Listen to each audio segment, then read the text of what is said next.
ਵਾਹਿਗੁਰੂ ਸਾਹਿਬ JIO. ਮਹਿਲਾ ਪਹਿਲਾ। ਸਭੇ ਕੰਤ ਮਹੇਲਿਆ, ਸਗਲਿਆ ਕਰਹਿ ਸਿੰਗਾਰ। ਗਣਤ ਗਣਾਵਣ ਆਈਆ, ਸੁਹਾਵੇਸ ਵਿਕਾਰ। ਸਭੇ ਕੰਤ ਮਹੇਲਿਆ, ਸਗਲਿਆ ਕਰਹਿ ਸਿੰਗਾਰ। ਗਣਤ ਗਣਾਵਣ ਆਈਆ, ਸੁਹਾਵੇਸ ਵਿਕਾਰ। ਪਾਖੰਡ ਪ੍ਰੇਮ ਨ ਪਾਈਐ, ਖੋਟਾ ਪਾਜ ਖੁਆਰ। ਹਰਿ ਜਿਉ ਇਉ ਪਿਰ ਰਾਵੈ ਨਾਰ, ਤੁਧ ਪਾਵਨ ਸੁਹਾਗਣੀ। ਆਪਣੀ ਕਿਰਪਾ ਲੇਹਿ ਸਵਾਰ। ਰਹਾਉ। ਗੁਰ ਸ਼ਬਦੀ ਸਿੰਗਾਰਿਆ, ਤਨ ਮਨ ਪਿਰ ਕੈ ਪਾਸ। ਦੋਇ ਕਰ ਜੋੜ ਖੜੀ ਤਕੈ, ਸੱਚ ਕਹੈ ਅਰਦਾਸ। ਲਾਲ ਰਤੀ ਸਚ ਭੈ ਵਸੀ, ਪਾਏ ਰਤੀ ਰੰਗ ਰਾਸ। ਪ੍ਰਿਯ ਕੀ ਚੇਰੀ ਕਾਂਢੀਐ, ਲਾਲੀ ਮਾਨੈ ਨਾਉ। ਸਾਚੀ ਪ੍ਰੀਤ ਨਾ ਟੁਟਈ, ਸਾਚੇ ਮੇਲ ਮਿਲਾਓ। ਸ਼ਬਦ ਰਤੀ ਮਨ ਵੇਧਿਆ, ਹਉ ਸਦ ਬਲਿਹਾਰ ਜਾਉ।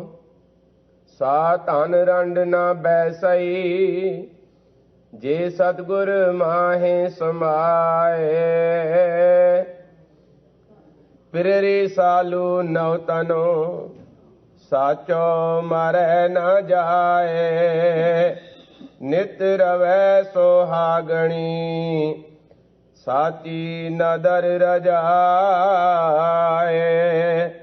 ਪਿਰਰੀ ਸਾਲੂ ਨਉ ਤਨੋ, ਸਾਚੋ ਮਰੈ ਨ ਜਾਏ। ਨਿਤ ਰਵੈ ਸੁਹਾਗਣੀ, ਸਾਚੀ ਨਦਰ ਰਜਾਏ। ਮਹੱਲਾ ਪਹਿਲਾ। ਸਭੇ ਕੰਤ ਮਹੇਲਿਆ, ਸਗਲਿਆ ਕਰਹਿ ਸਿੰਗਾਰ। ਵਾਹਿਗੁਰੂ ਜੀ ਕਾ ਖਾਲਸਾ, ਵਾਹਿਗੁਰੂ ਜੀ ਕੀ ਫਤਿਹ। ਪਰਮ ਸਨਮਾਨਯੋਗ ਸਤਿਗੁਰੂ ਮਹਾਰਾਜ ਦੀ ਸਾਜੀ ਨਵਾਜੀ ਹੋਈ ਗੁਰੂ ਖਾਲਸਾ ਸਤ ਸੰਗਤ ਜੀਓ। ਸਤਿਗੁਰੂ ਨੇ ਅਪਾਰ ਬਖਸ਼ਿਸ਼ ਕੀਤੀ, ਸਾਡੇ ਕਲਯੁਗੀ ਜੀਵਾਂ ਦੇ ਉਦਾਰ ਵਾਸਤੇ। ਜਿੱਥੇ ਆਪ ਪਾਵਨ ਗੁਰੂ ਸਰੂਪ ਧਾਰਨ ਕੀਤਾ, ਉੱਥੇ ਹਮੇਸ਼ਾ ਲਈ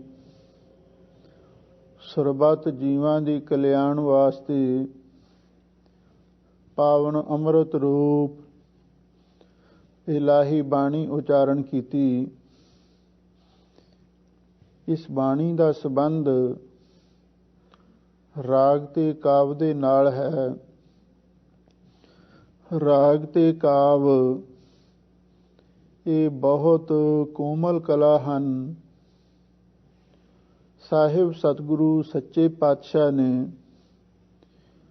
ਗੁਰਬਾਣੀ ਨੂੰ ਰਾਗ ਤੇ ਕਾਵ ਦੇ ਨਾਲ ਜੋੜ ਕੇ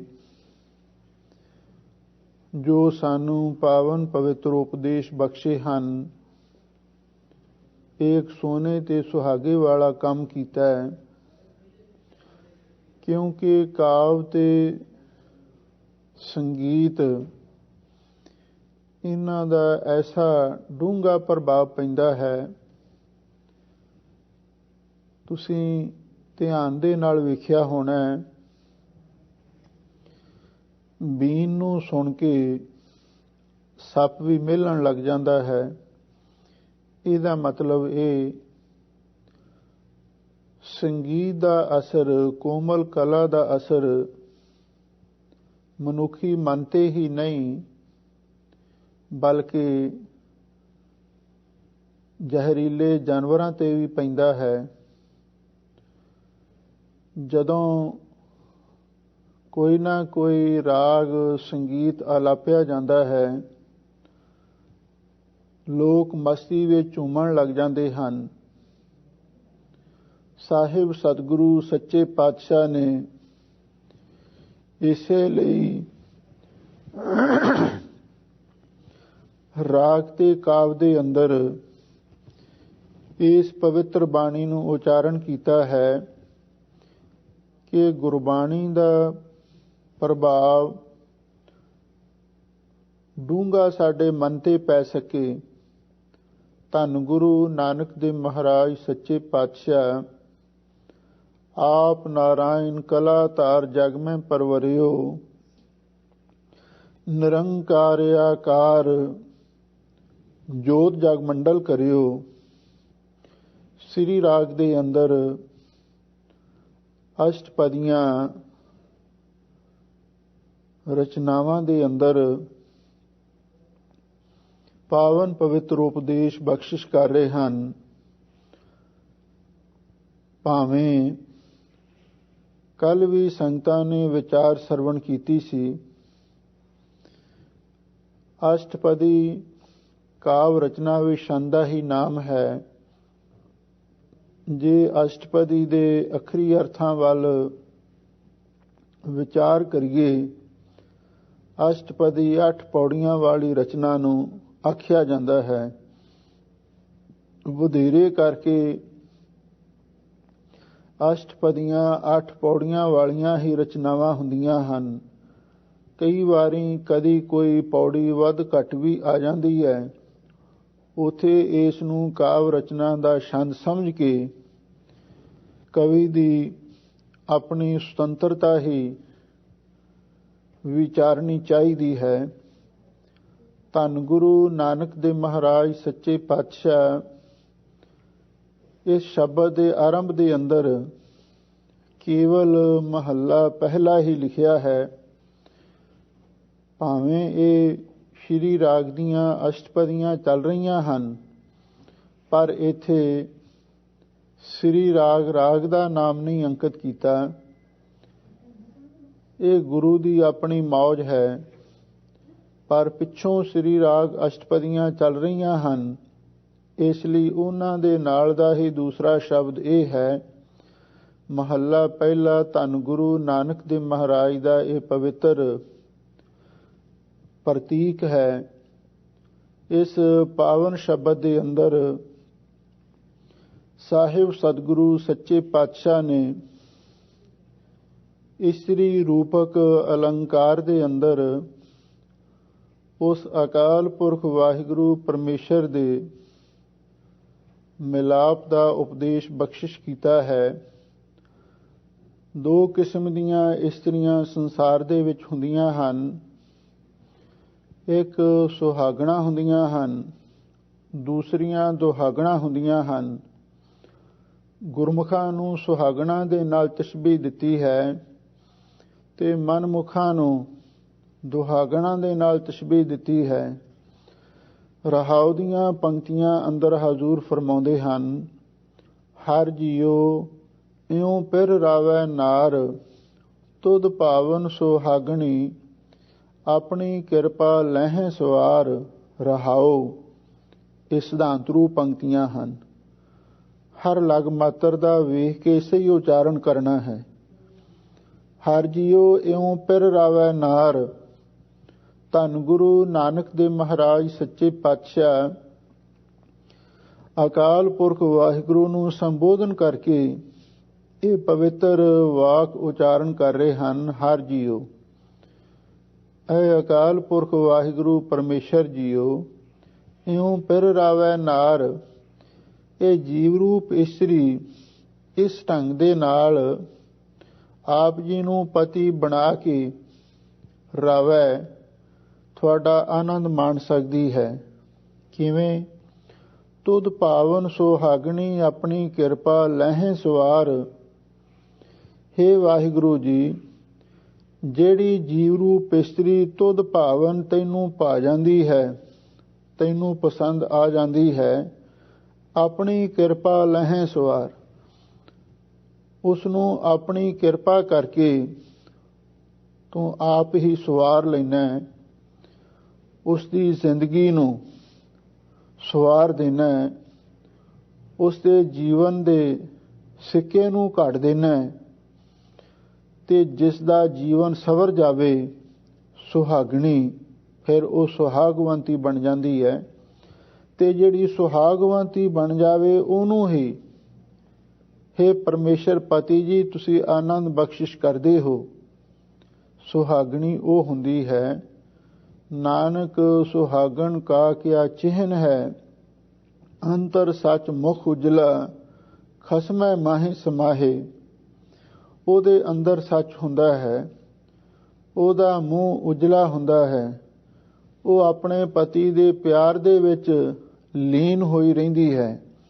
ਇਸੇ ਤਰ੍ਹਾਂ ਉਹ ਜੀਵ ਰੂਪ ਇਸਤਰੀਆਂ ਜਿਨ੍ਹਾਂ ਤੇ ਅਕਾਲ ਪੁਰਖ ਵਾਹਿਗੁਰੂ ਦੀ ਕਿਰਪਾ ਹੁੰਦੀ ਹੈ, ਉਸ ਨੂੰ ਪਸੰਦ ਆ ਜਾਂਦੀਆਂ ਹਨ, ਉਹਨਾਂ ਦੇ ਜੀਵਨ ਨੂੰ ਸਵਾਰਦਾ ਹੈ।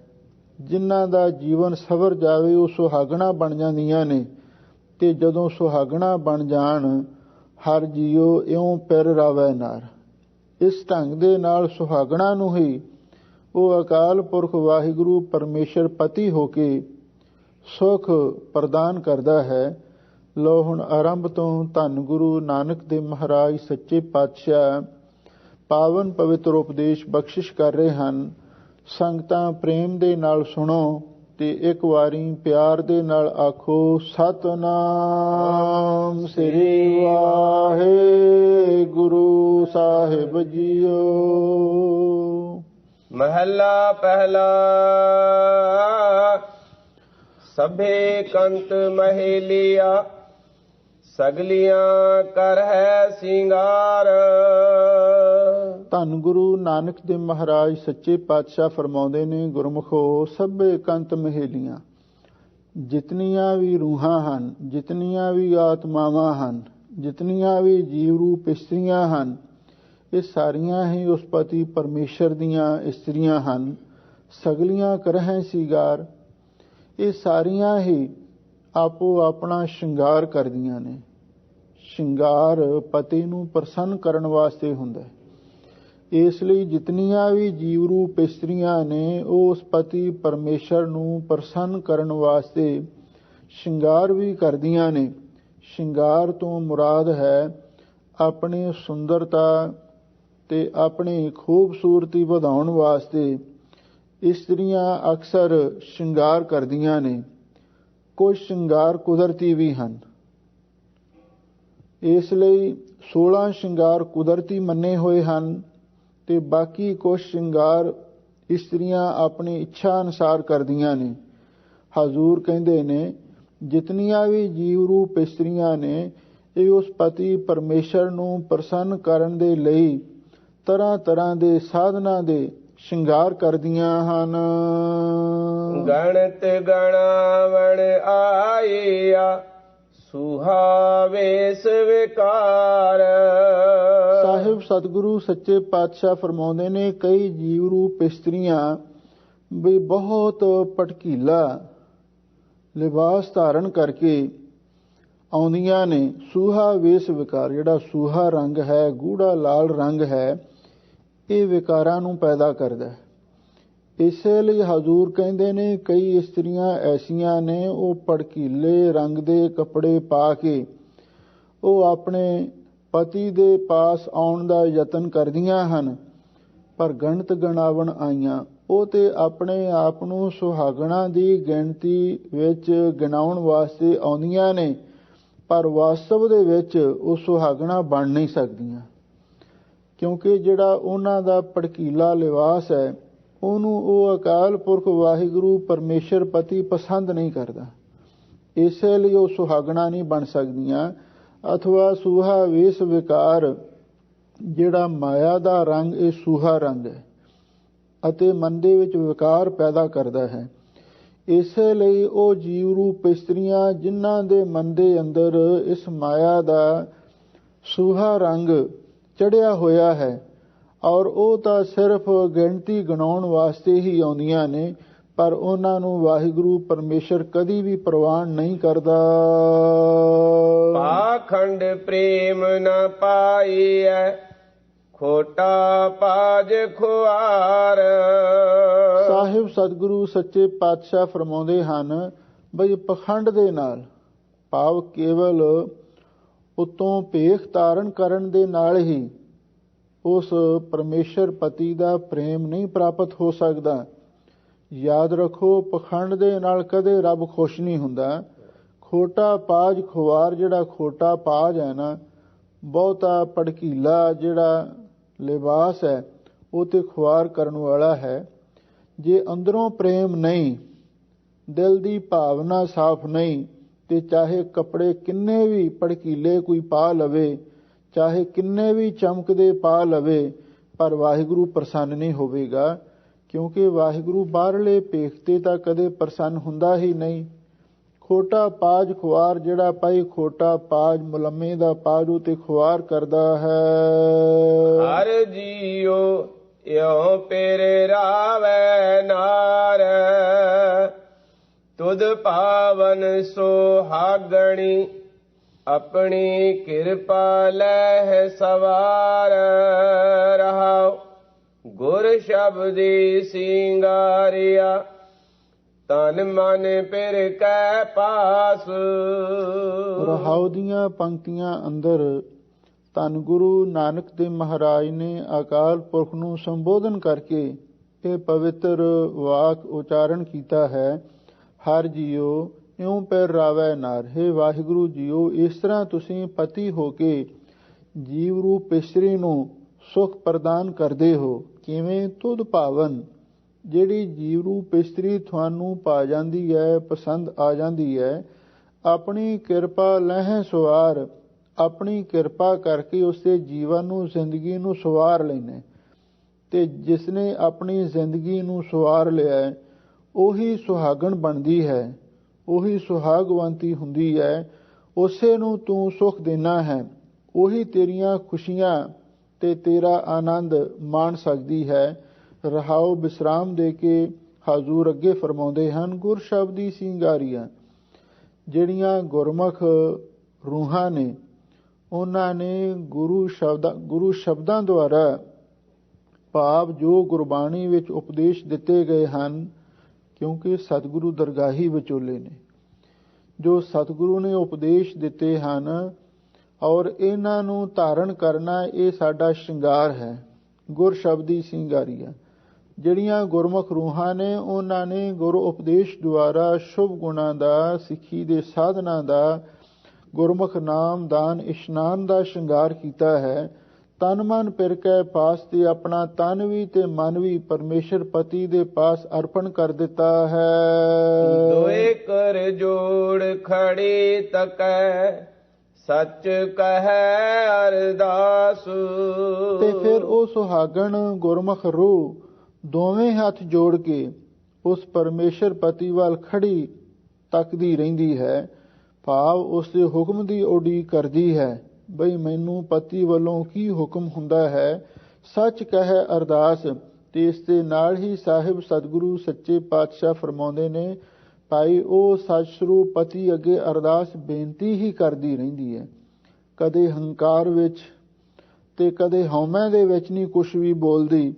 ਜਦੋਂ ਵੀ ਕੋਈ ਗੱਲ ਕਰਨੀ ਹੋਵੇ ਤੇ ਅਰਦਾਸ ਬੇਨਤੀ ਦੇ ਰੂਪ ਦੇ ਵਿੱਚ ਹੀ ਕਰਦੀ ਹੈ। ਲਾਲ ਰਤੀ ਸਚ ਭੈ ਵਸੀ, ਪਾਏ ਰਤੀ ਰੰਗ ਰਾਸ।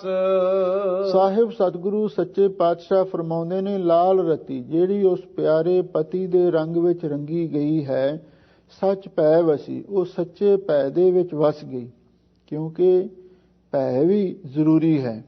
ਜੇ ਇਸਤਰੀ ਦੇ ਮਨ ਦੇ ਵਿੱਚ ਪਤੀ ਦਾ ਭੈ ਨਾ ਹੋਵੇ ਤੇ ਫਿਰ ਉਹ ਪਤੀ ਦੀ ਸੇਵਾ ਨਹੀਂ ਕਰ ਸਕਦੀ, ਅਦਬ ਸਤਕਾਰ ਨਹੀਂ ਕਰ ਸਕਦੀ। ਇਸੇ ਲਈ ਹਜ਼ੂਰ ਕਹਿੰਦੇ ਜਿਹੜੀ ਉਸ ਪਤੀ ਪਰਮੇਸ਼ਰ ਦੇ ਰੰਗ ਵਿੱਚ ਰੰਗੀ ਗਈ, ਸੱਚ ਭੈ ਵਸੀ, ਉਹ ਸੱਚੇ ਵਾਹਿਗੁਰੂ ਦੇ ਨਿਰਮਲ ਭੈ ਦੇ ਵਿੱਚ ਵਸ ਗਈ। ਪਾਏ ਰਤੀ ਰੰਗ ਰਾਸ, ਜਿਹੜਾ ਕੱਲਾ ਭੈ ਹੈ ਸਹਿਮ ਪੈਦਾ ਕਰਦਾ ਹੈ। ਭੈ ਇਸ ਲਈ ਕਰਨਾ ਹੈ ਕਿ ਪਤੀ ਦਾ ਅਦਬ ਸਤਕਾਰ ਵੀ ਕਾਇਮ ਰਹਿ ਸਕੇ। ਤੇ ਫਿਰ ਅੱਗੇ ਪਾਏ ਰਤੀ, ਉਹ ਵਾਹਿਗੁਰੂ ਦੇ ਪਾਏ ਪ੍ਰੇਮ ਦੇ ਵਿੱਚ ਰੰਗੀ ਜਾਂਦੀ ਹੈ।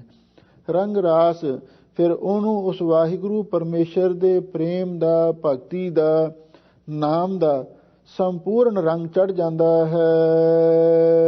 ਪ੍ਰਿਯ ਕੀ ਚੇਰੀ ਕਾਂਢੀਐ ਲਾਲੀ ਮਨ ਨਾਉ। ਸਾਹਿਬ ਸਤਿਗੁਰੂ ਸੱਚੇ ਪਾਤਸ਼ਾਹ ਫਰਮਾਉਂਦੇ ਨੇ, ਪ੍ਰੇ ਕੀ ਚੇਰੀ ਕਾਂਢੀ ਹੈ।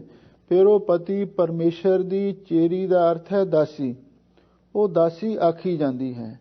ਭਾਵ ਪਤੀ ਪਰਮੇਸ਼ਰ ਦੇ ਅੱਗੇ ਕਦੇ ਵੀ ਬਰਾਬਰੀ ਨਹੀਂ ਕਰਨੀ, ਬਲਕਿ ਦਾਸੀ ਬਣ ਕੇ ਸੇਵਾ ਕਰਨੀ ਹੈ। ਇਹ ਸੁਹਾਗਣ ਦੀ ਅਵਸਥਾ ਹੈ। ਪ੍ਰੇ ਕੀ ਚੇਰੀ ਕਾਂਢੀ ਹੈ, ਉਹ ਪਤੀ ਦੀ ਦਾਸੀ ਹੀ ਆਖੀ ਜਾਂਦੀ ਹੈ। ਲਾਲੀ ਮਾਨੈ ਨਾਉ, ਤੇ ਫਿਰ ਵਾਹਿਗੁਰੂ ਦੇ ਨਾਮ ਨੂੰ ਮੰਨਦੀ ਹੈ, ਨਾਮ ਦੀ ਕਮਾਈ ਕਰਦੀ ਹੈ। ਤੇ ਲਾਲੀ ਇਸ ਤਰ੍ਹਾਂ ਉਹ ਪਰਮੇਸ਼ਰ ਪਤੀ ਦੀ ਪਿਆਰੀ ਬਣ ਜਾਂਦੀ ਹੈ। ਸਾਚੀ ਪ੍ਰੀਤ ਨ ਟੁੱਟਈ ਸਾਚੇ ਮੇਲ ਮਿਲਾਓ। ਸਾਹਿਬ ਸਤਿਗੁਰੂ ਸੱਚੇ ਪਾਤਸ਼ਾਹ ਫਰਮਾਉਂਦੇ ਨੇ, ਜਿਹੜੀ ਸੱਚੀ ਪ੍ਰੀਤ ਹੈ ਉਹ ਕਦੇ ਟੁੱਟ ਨਹੀਂ ਸਕਦੀ। ਤੋਰੀ ਨਾ ਟੂਟੈ ਸ਼ੋਰੀ ਨਾ ਛੂਟੈ, ਐਸੀ ਮਾਧੋ ਖਿੰਚ ਤਨੀ। ਜਿਹੜੀ ਸੱਚੀ ਪ੍ਰੀਤ ਹੈ, ਸੱਚੀ ਲਿਵ ਹੈ, ਉਹ ਕਦੇ ਟੁੱਟ ਨਹੀਂ ਸਕਦੀ। ਸਾਚੇ ਮੇਲ ਮਿਲਾਓ, ਤੇ ਸੱਚੇ ਵਾਹਿਗੁਰੂ ਦੇ ਮੇਲ ਦੇ ਵਿੱਚ ਉਹ ਆਪਣੇ ਆਪ ਨੂੰ ਮਿਲਾ ਲੈਂਦੀ ਹੈ। ਸ਼ਬਦ ਰਤੀ ਮਨ ਵੇਧਿਆ ਹਉ ਸਦ ਬਲਿਹਾਰੈ ਜਾਉ। ਸਾਹਿਬ ਸਤਿਗੁਰੂ ਸੱਚੇ ਪਾਤਸ਼ਾਹ ਫਰਮਾਉਂਦੇ ਨੇ, ਸ਼ਬਦ ਰਤੀ, ਜਿਹੜੀ ਗੁਰਮੁਖ ਰੂਹ ਹੈ, ਸੁਹਾਗਣ ਇਸਤਰੀ ਵਾਂਗ ਸ਼ਬਦ ਰਤੀ, ਉਹ ਗੁਰੂ ਦੇ ਸ਼ਬਦ ਨਾਮ ਬਾਣੀ ਦੇ ਰੰਗ ਵਿੱਚ ਰੰਗੀ ਰਹਿੰਦੀ ਹੈ। ਮਨ ਵੇਧਿਆ, ਉਸ ਦਾ ਮਨ ਪ੍ਰੇਮ ਦੇ ਤੀਰਾਂ ਦੇ ਨਾਲ ਵਿੰਨਿਆ ਜਾਂਦਾ ਹੈ। ਹਉ ਸਦ ਬਲਿਹਾਰੈ ਜਾਉ, ਅਸੀਂ ਐਸੀ ਗੁਰਮੁਖ ਰੂਹ ਤੋਂ ਅਕਾਲ ਪੁਰਖ ਦੀ ਸੰਤ ਭਗਤ ਰੂਪ ਸਖੀ ਤੋਂ ਬਲਿਹਾਰ ਜਾਣੇ ਹਾਂ। ਸਾ ਧਨ ਰੰਡ ਨ ਬੈਸਈ ਜੇ ਸਤਿਗੁਰ ਮਾਹਿ ਸਮਾਏ। ਸਾਹਿਬ ਸਤਿਗੁਰੂ ਸੱਚੇ ਪਾਤਸ਼ਾਹ ਫਰਮਾਉਂਦੇ ਨੇ, ਭਾਈ ਉਹ ਜੀਵ ਰੂਪ ਇਸਤਰੀ ਕਦੇ ਵੀ ਰੰਡੀ ਹੋ ਕੇ ਨਹੀਂ ਬੈਠਦੀ। ਰੰਡੀ ਤੋਂ ਭਾਵ ਜਿਸ ਦਾ ਪਤੀ ਚੜ੍ਹਾਈ ਕਰ ਜਾਵੇ, ਉਹ ਜੀਵ ਰੂਪ ਇਸਤਰੀ ਕਦੇ ਵੀ ਰੰਡੀ ਹੋ ਕੇ, ਵਿਧਵਾ ਹੋ ਕੇ ਨਹੀਂ ਬੈਠਦੀ।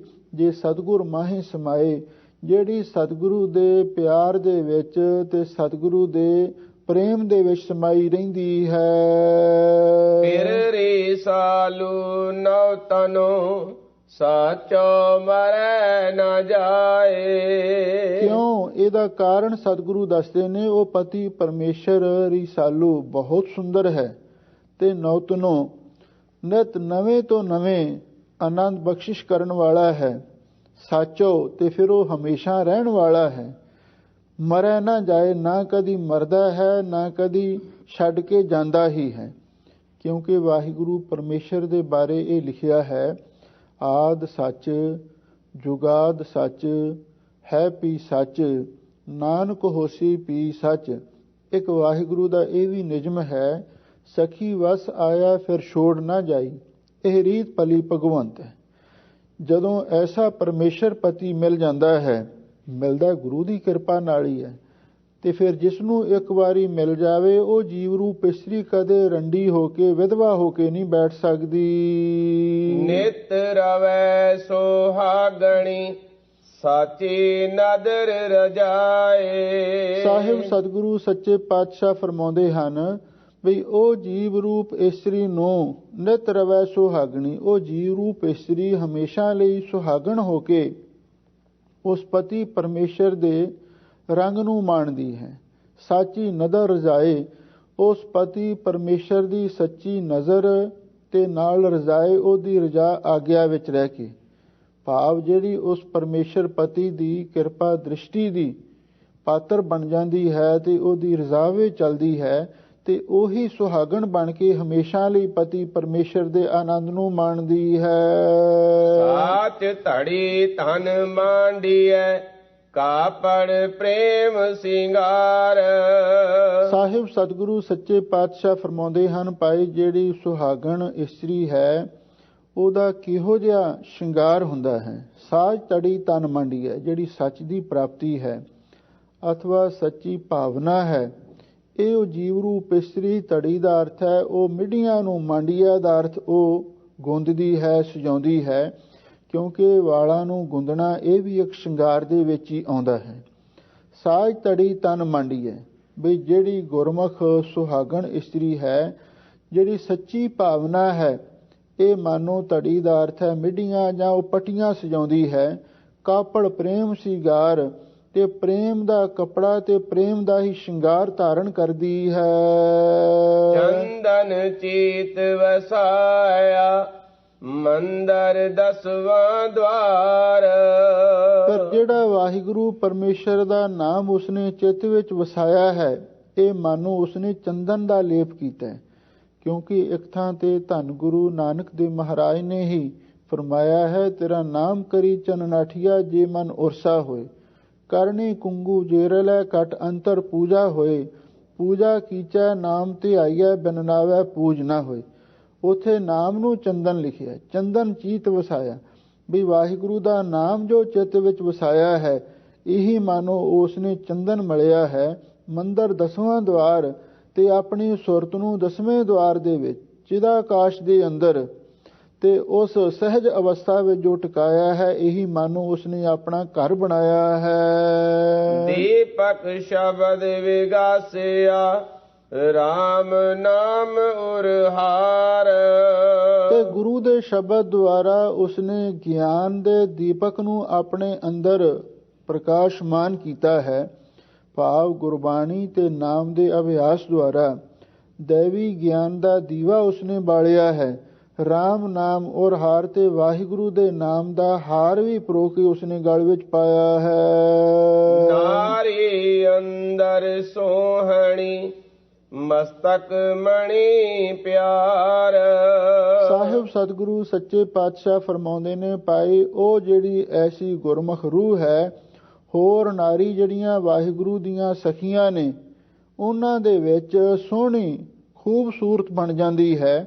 ਮਸਤਕ ਮਣੀ ਪਿਆਰ ਜੀ ਦੇ ਮੱਥੇ ਤੇ ਵਾਹਿਗੁਰੂ ਦੇ ਪਿਆਰ ਦੀ ਮਣੀ ਚਮਕਦੀ ਹੈ।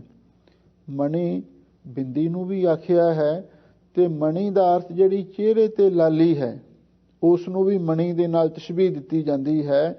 ਮਸਤਕ ਮਣੀ ਪਿਆਰ, ਉਸ ਵਾਹਿਗੁਰੂ ਦੇ ਪਿਆਰ ਦੀ ਮਣੀ ਜੀ ਦੇ ਮੱਥੇ ਤੇ ਚਮਕਦੀ ਹੈ, ਉਹੀ ਹੋਰ ਗੁਰਮੁਖ ਸੁਹਾਗਣਾ ਦੇ ਵਿੱਚ ਸ਼ੋਭਾ ਪ੍ਰਾਪਤ ਕਰਦੀ ਹੈ। ਸ਼ੋਭਾ ਸੁਰਤ ਸੁਹਾਵਣੀ ਸਾਚੇ ਪ੍ਰੇਮ ਅਪਾਰ। ਸਾਹਿਬ ਸਤਿਗੁਰੂ ਸੱਚੇ ਪਾਤਸ਼ਾਹ ਫਰਮਾਉਂਦੇ ਨੇ, ਸ਼ੋਭਾ ਸੁਰਤ ਸੁਹਾਵਣੀ, ਫਿਰ ਉਹ ਸੁਰਤ ਦੀ ਸ਼ੋਭਾ ਪ੍ਰਾਪਤ ਕਰਕੇ, ਭਾਵ ਜਿਹੜੀ ਅੰਦਰਲੀ ਸੁਰਤ ਦੀ ਸ਼ੋਭਾ ਨੂੰ ਪ੍ਰਾਪਤ ਕਰਕੇ ਸੁਹਾਵਣੀ, ਫਿਰ ਉਹ ਬਹੁਤ ਸੁਹਾਵਣੀ ਖੂਬਸੂਰਤ ਬਣ ਜਾਂਦੀ ਹੈ। ਸਾਚਾ ਪ੍ਰੇਮ ਅਪਾਰ, ਤੇ ਉਹ ਸੱਚੇ ਪ੍ਰਭੂ ਦੇ ਅਪਾਰ ਅਥਾਹ ਪ੍ਰੇਮ ਦੁਆਰਾ ਉਸ ਦਾ ਜੀਵਨ ਹੋਰ ਵੀ ਸੋਹਣਾ ਤੇ ਸੁਹਾਵਣਾ ਬਣ ਜਾਂਦਾ ਹੈ। ਦਿਨ ਪਿਰ ਪੁਰਖ ਨ ਜਾਣਈ ਸਾਚੇ ਗੁਰ ਕੈ ਹੇਤ ਪਿਆਰ। ਧੰਨ ਗੁਰੂ ਨਾਨਕ ਦੇਵ ਮਹਾਰਾਜ ਸੱਚੇ ਪਾਤਸ਼ਾਹ ਫਰਮਾਉਂਦੇ ਨੇ, ਉਹ ਗੁਰਮੁਖ ਜੀਵ ਰੂਪ ਇਸਤਰੀ ਉਸ ਅਕਾਲ ਪੁਰਖ ਪਰਮੇਸ਼ਰ ਪਤੀ ਤੋਂ ਬਿਨਾਂ ਕਿਸੇ ਹੋਰ ਨੂੰ ਉਹ ਪੁਰਖ ਜਾਣਦੀ ਹੀ ਨਹੀਂ, ਉਸ ਵਾਹਿਗੁਰੂ ਪਰਮੇਸ਼ਰ ਨੂੰ ਹੀ ਪੁਰਖ ਜਾਣਦੀ ਹੈ। ਇਹ ਸੁਹਾਗਣ ਦੀ ਅਵਸਥਾ ਹੈ। ਇਸ ਜਗ ਮੈਂ ਪੁਰਖ ਏਕ ਹੈ, ਹੋਰ ਸਗਲੀ ਨਾਰ ਸਬਾਈ। ਉਹ ਇੱਕ ਅਕਾਲ ਪੁਰਖ ਵਾਹਿਗੁਰੂ ਨੂੰ ਆਪਣਾ ਪਤੀ ਪੁਰਖ ਸਮਝਦੀ ਹੈ, ਇਸ ਤੋਂ ਬਿਨਾਂ ਕਿਸੇ ਨੂੰ ਹੋਰ ਉਹ ਪੁਰਖ ਜਾਣਦੀ ਹੀ ਨਹੀਂ।